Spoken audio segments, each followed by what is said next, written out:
90 రోజుల్లో 30,000 ఉద్యోగాలు భర్తీ చేస్తామన్నారు సీఎం రేవంత్ రెడ్డి. యువత ఆకాంక్షలకు తెలంగాణ ప్రభుత్వం పెద్దపీట వేస్తోందన్నారు. కొలువుల కోసమే తెలంగాణ ఉద్యమం జరిగిందన్నారు. గడిచిన 10 ఏళ్లలో ఉద్యోగాల కోసం యువత ఎదురు చూస్తుందని చెప్పారు.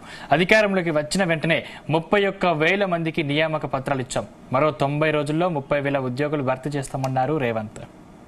ముఖ్య అతిథి వర్యులు ఇరువురు అనుమతించారు. ఇది శిక్షణ ముగింపు ఉత్సవం మాత్రమే. అందుకే ఈరోజు ఈ ప్రభుత్వం అన్ని అంశాలను దృష్టిలో పెట్టుకొని మీకు ఉద్యోగ భద్రత కల్పించడమే కాకుండా మీరు చేసిన శ్రమకు మొదటి తారీఖు నాడు మీ జీతభత్యాలు చెల్లించడానికి ఒక స్పష్టమైన నిర్ణయంతోనే ముందుకు వస్తుంది. 30,000 ఉద్యోగాలు 90 రోజుల్లో నియామక పత్రాలు ఇవ్వడమే కాదు, ఇంకొక 90 రోజుల్లో ఇంకొక 30,000 ఉద్యోగాలకి ఇవాళ నోటిఫికేషన్లు ఇచ్చినాం. డిఎస్సి నోటిఫికేషన్ ద్వారా 11,000 టీచర్ పోస్టులను భర్తీ చేయాలని, గ్రూప్ 1, గ్రూప్ 2, గ్రూప్ 3లో కూడా ప్రభుత్వ ఉద్యోగ నియామక పత్రాలు ఇవ్వాలని, వివిధ శాఖలలో వచ్చిన ఖాళీలను దాదాపుగా ఇంకొక 30,000 పైచిలకు ఉద్యోగ నియామకాల కోసం పోటీ పరీక్షల్ని ఈ ప్రభుత్వం నిర్వహిస్తున్నది.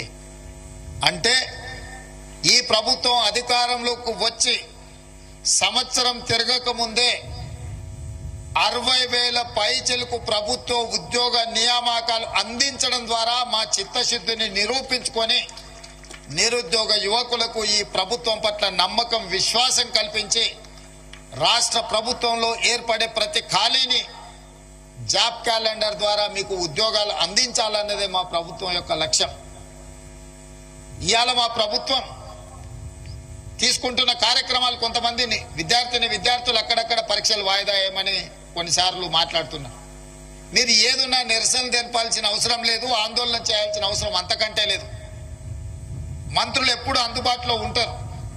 మంత్రులను కలవండి, విజ్ఞప్తి చేయండి. ఉన్నతాధికారులను కలవండి, విజ్ఞప్తి చేయండి.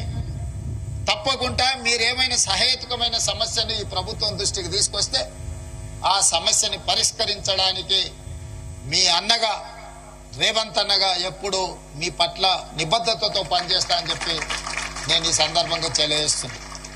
చివరిగా నాది ఒకటే మాట, ఈరోజు ప్రభుత్వ ఉద్యోగులుగా మీరు చేపట్టబోతున్న బాధ్యత మీ తల్లిదండ్రులను, మీ అక్క చెల్లెళ్లను మంచిగా చూసుకోండి. మీరందరు గ్రామీణ ప్రాంతాలలో నుంచి, ఉమ్మడి కుటుంబంలో నుంచి వచ్చిన వాళ్ళే అని నేను నమ్ముతున్నాను.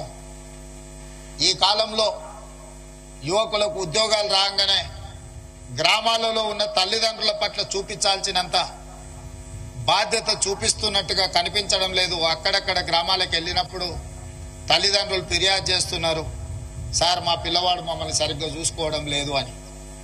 అందుకే దయచేసి ఈరోజు బాధ్యత చేపడుతున్న మా యువమిత్రులకు నా సూచన,